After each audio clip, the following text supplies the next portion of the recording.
Good afternoon, good morning, good evening, hello. All of those things apply in this case.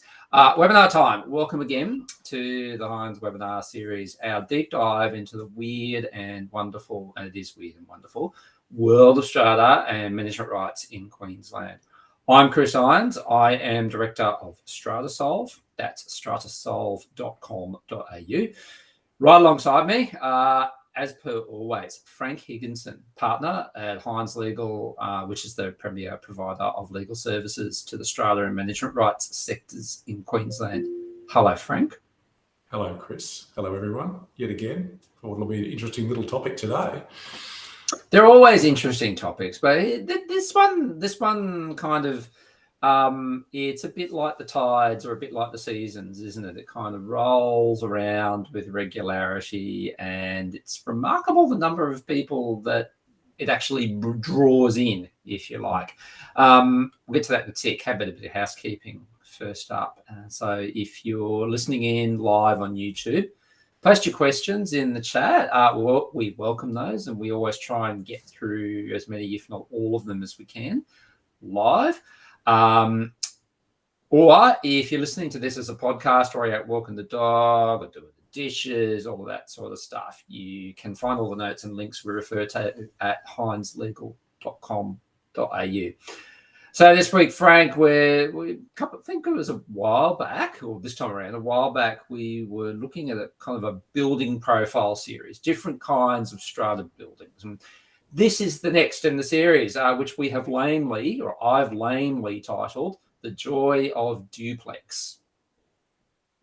Not as witty as your normal puns, mate, but I think it'll do for the purposes of today. I'm increasingly veering into dad joke territory, I must admit.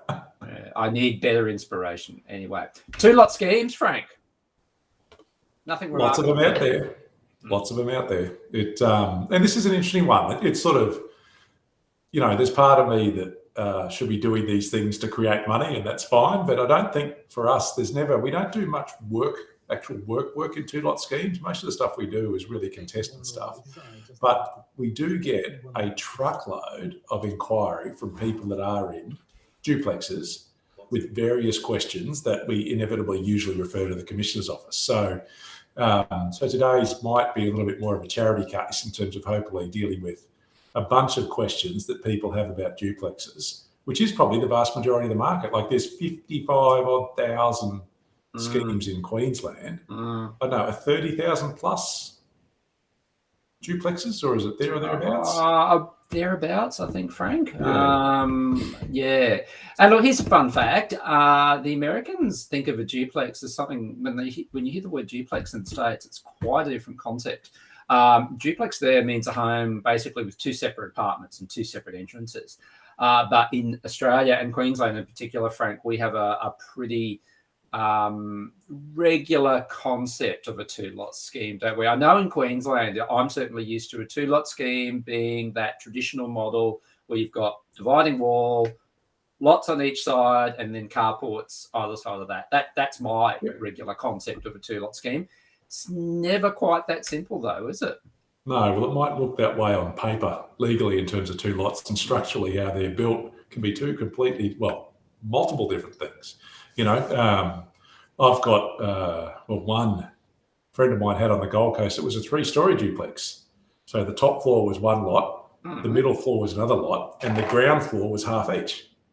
Wow. Which is car park. So they went there. So it was really interesting setup. But yeah, so a 3-story duplex. 3-story duplex. I love it. And it's interesting you mentioned that one. I think on the coast there's actually quite a number of two-lot schemes which are far from just two bog standard apartments joined together. We're talking multi-million-dollar waterfront views, huge places that just happen to be two built together as a strata style scheme.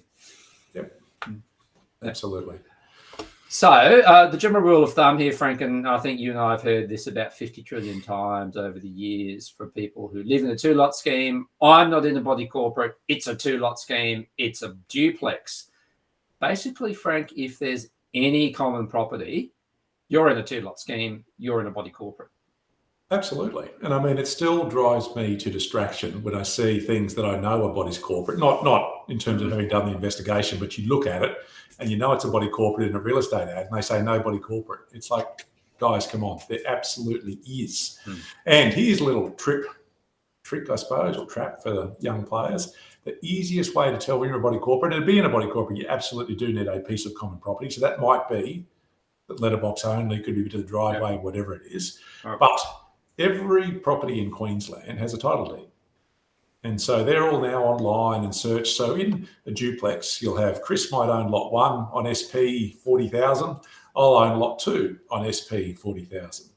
Lot 0 on SP 40,000 is what's called the common property title lot. So if lot 0 on SP, whatever it is, exists, you are in a body corporate. Full stop, end of story. Even though you might not like to call it that and the agents might not like to call it that, it is a body corporate as a result of that. End of story. There you go, from the horse's mouth.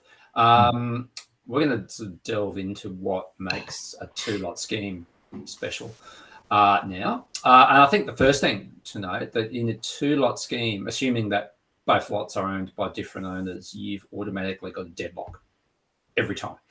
So if essentially... 1 vote for, 1 vote no. That's it. You're stuck. And what that typically translates to is you might have one owner who, this is my experience anyway, Frank, you might have a slightly different view, but my experience is you've usually got, well, actually, let's go back a step. Most of the time, it's all fine. You've got 2 owners and they're chugging along and that's all okay.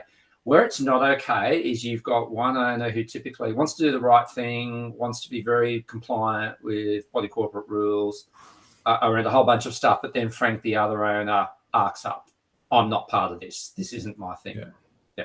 I was told it's not a body corporate, whatever it might be. And I suppose one of the other little traps I'll throw in, it is really one of the most common inquiries we get is how do I leave my body corporate? And in a duplex, it's practically impossible.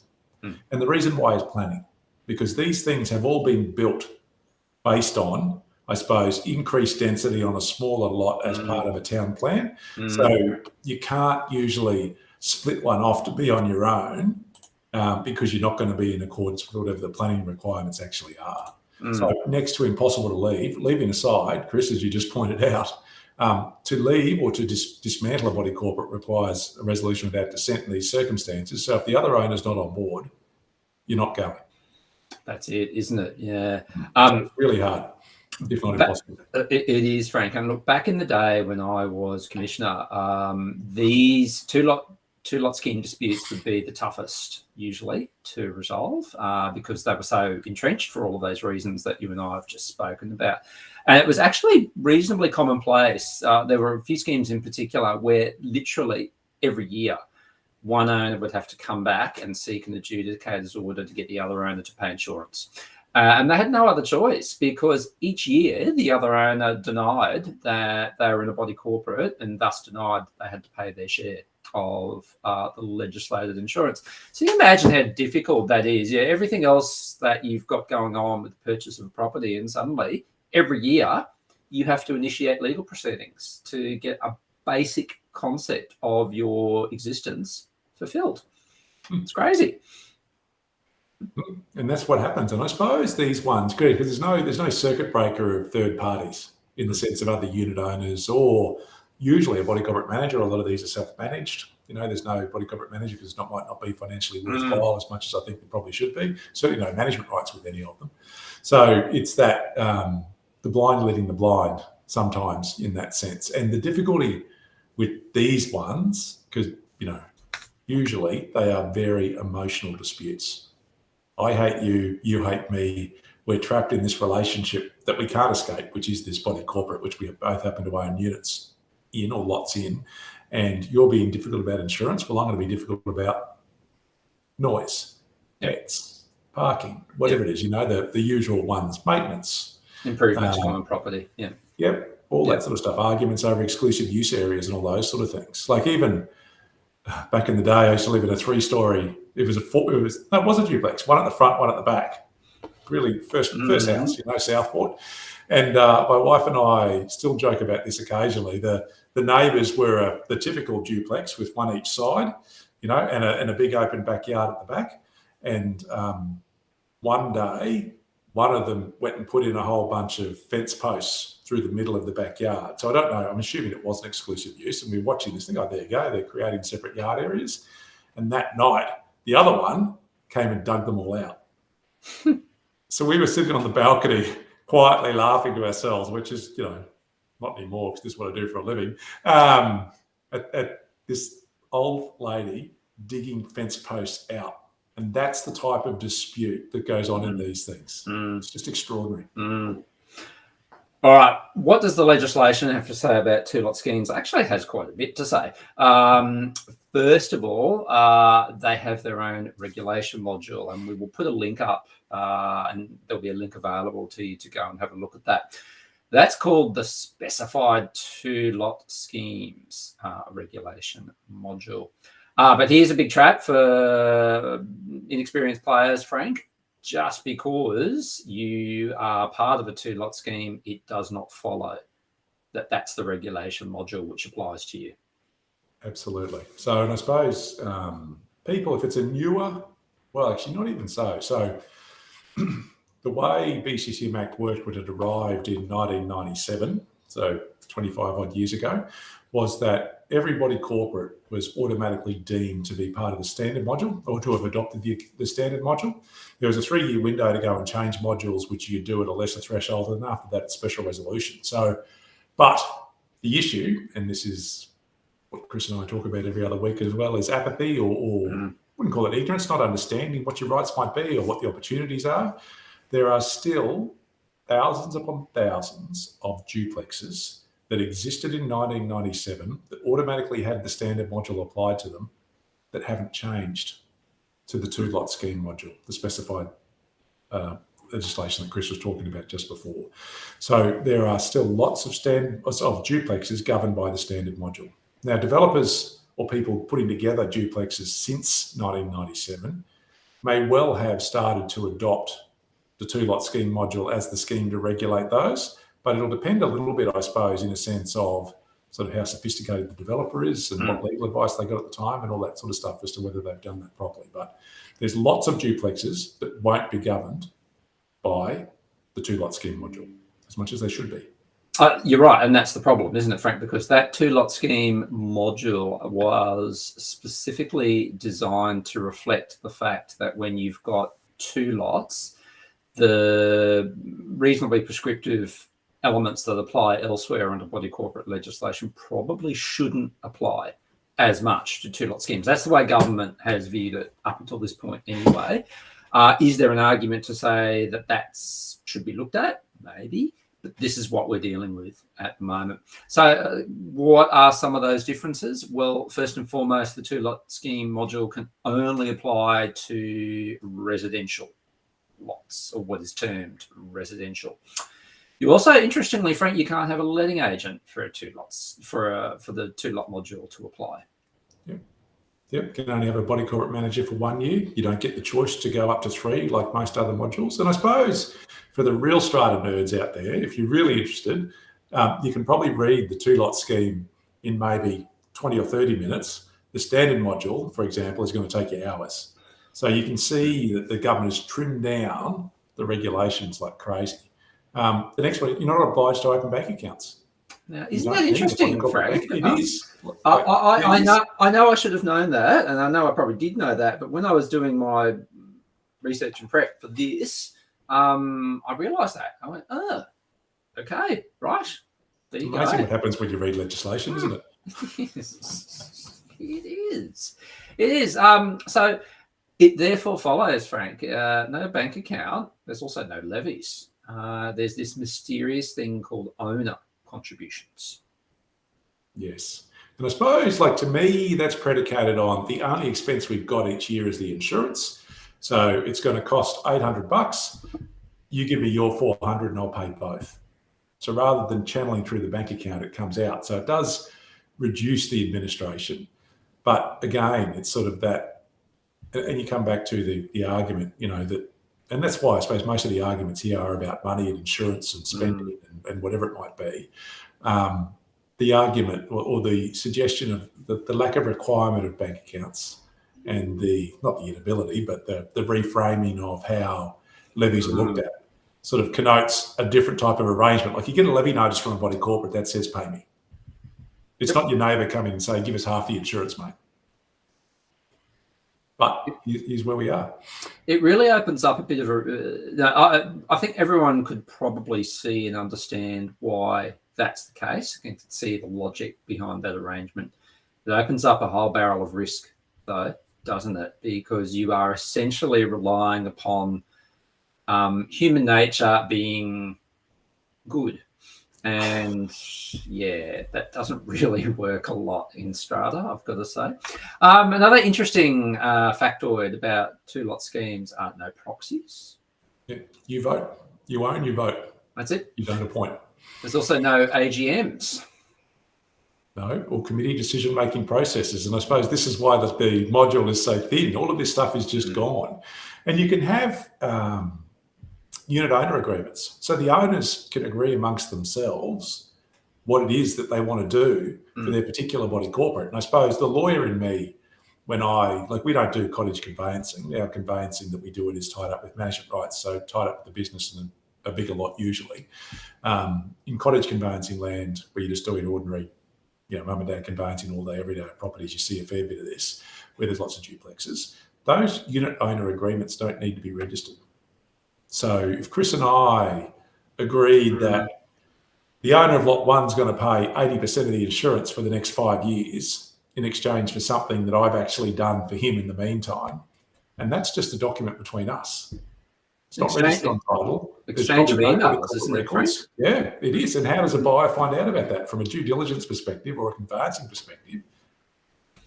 And so I go and knock on your door in due course and you say, no, mate, you've agreed to pay 80%. What? Really? Have I? Yeah. Well, and there you go. So, yeah, that sort of stuff is really, it's just off the reservation in a sense compared to what we're normally used to in a strata context where body corporate records are everything. Yeah. So that's a really interesting part of things, that one. Then we've got the scenario where you might have a duplex where one owner owns both lots. I've got a family member who does just that, runs it as an investment property. That's fantastic. You are the body corporate. Happy days. Go along pretty much doing what you want, I guess. But remember, if at any point you want to sell one or both, you want to make sure there's a good framework in place. And it goes to the point you were just making, Frank, doesn't it? That without the records, without the paper trail, you're going to run into a problem in that scenario. And I can tell you one specific issue I've seen on that a couple of times is insurance.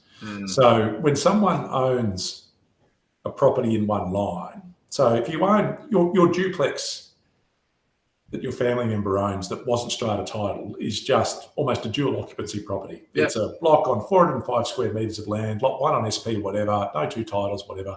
You insure that like you do a normal house.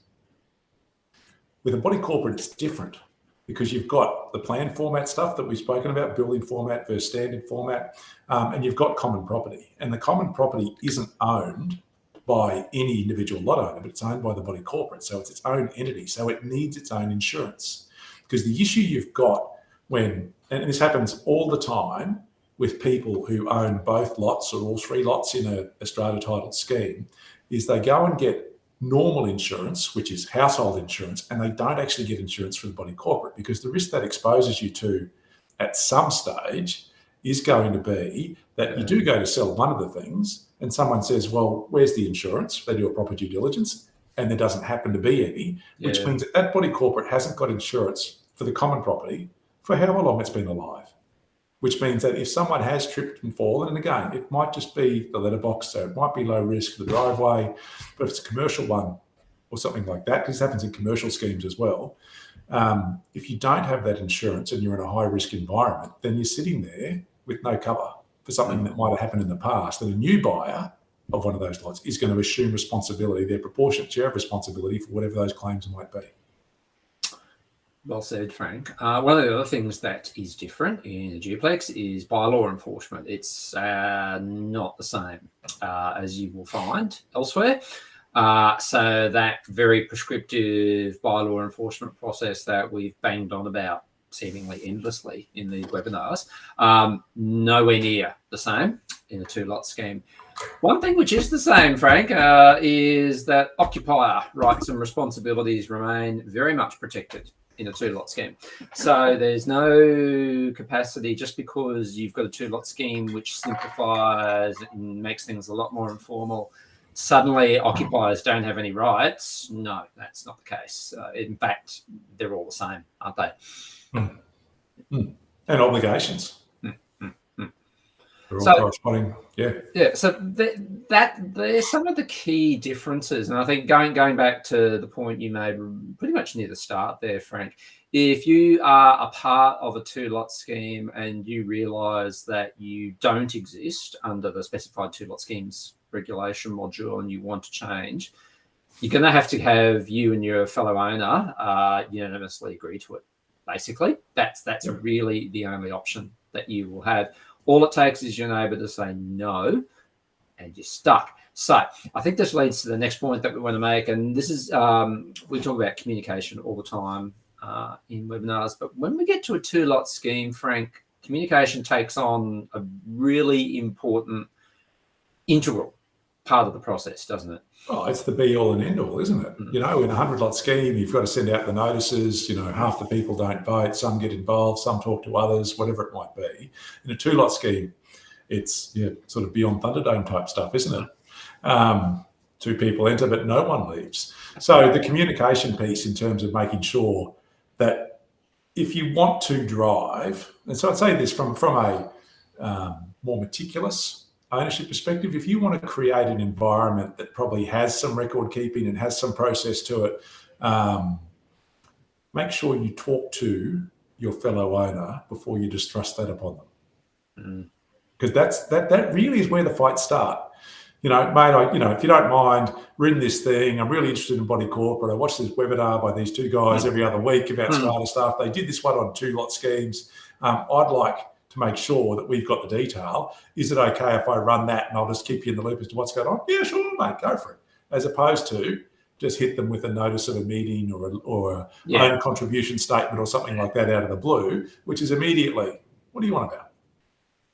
So well, it's confronting, first of all. And again, for those people who thought that they were buying a house, which just so happened to be right alongside another house, for those people who don't have any concept of what you're talking about, it's going to be especially confronting. So I absolutely agree, Frank. And there might be circumstances where you're in a two-lot scheme where you have to do almost just what you said, Frank, which is you basically might have to manage and run and maintain the entire thing, almost as though you are the only person involved. And then you might have to pick and choose strategically the moments to get the other person involved. That might have to be it. If it's clear that the other party, the other owner doesn't want a bar of it, won't engage, okay, fine, keep going. You'll just have to pick the right moment, and that right moment invariably will be a financial one, insurance and possibly maintenance of common property. And it might even be at some stage the engagement of a body corporate manager. Like, you look at two-lot schemes that are under the standard module, compliance is a nightmare. It wouldn't do it for all the tea in China. So, and again, a lot of people walk away from strata management in small schemes because of cost. Whereas, and not all strata managers will take those sort of instructions. They don't want the small ones, they want the big ones. But there's a couple that run around specialising in small schemes. And they're probably priced accordingly, where it's not hideous. There's probably some of the work that they want to carve out, like, for example, work orders and that sort of stuff. Usually they will say, go away with the smaller schemes, but we'll do your books and records, we'll do your admin, we'll do your AGM, maybe punch out a couple of Vox. You guys run your own committee things, tell us what you're doing. Like, from my end, one of the joys of strata management, or the value that they bring to any of these equations, is the ability to be a sort of third party. When it's just you and your fellow lot owner and you're butting heads potentially, a third party say, well, actually, guys, maybe this is the way to do it. Sometimes it's a great circuit breaker to actually sorting something out. So maybe, I don't know, and it's not expensive. Like, you couldn't pay me enough to do. If I was in a duplex, I would pay a strata manager to do it. Absolutely. Don't need the full freight service. This is what I need. I need the basics. Please do that. Yeah. It's interesting while you were talking, Frank. I was thinking about how I know I've often spoken in this forum, in seminars to clients, and I always say to people that you should make the effort to talk to the party that you're having a problem with. That's your first step always, and then you've got all of these other steps which follow afterwards if that one's not successful. I'm actually starting to wonder in a duplex environment if that is necessarily a good idea, because when you think about it, you are literally living side by side. There's nobody else around. And so for you to do that requires you to pop your head over the fence or walk around to the front or up and knock on the door. I actually think there's something more confronting, oddly enough, about that than there is doing that in another scenario. There's just something localized and narrow, and I'm just trying to find the right word for it, Frank. Something. I know what you mean. Yeah. There's something much more. I know what it is. There's something much more immediate about informal communication when your neighbour is literally the only person alongside of you. I actually wonder if you need to just be a bit more cautious in that scenario. What do you think? Yeah, well, I suppose it's always horses for courses, isn't it? People's personalities are interesting things. Some people are super sociable. You know, you might knock on the door and they want to be your best mate suddenly, come in for a beer. It's like, well, actually, I don't want to come in for a beer. I just want to start the business of this body corporate and go back to my little man cave on the other side, thanks. You know, it's even those things. You know, like it's funny, and mate, you'll be the same. All day, every day, you talk to new people about new things and you're constantly mentally active and away you go and you've got to focus and concentrate. And you get to outside hours and it's like, you know what? Nobody talks to me. My phone goes off. I'm just going to sit here and scroll the interweb for an hour and not talk to anyone.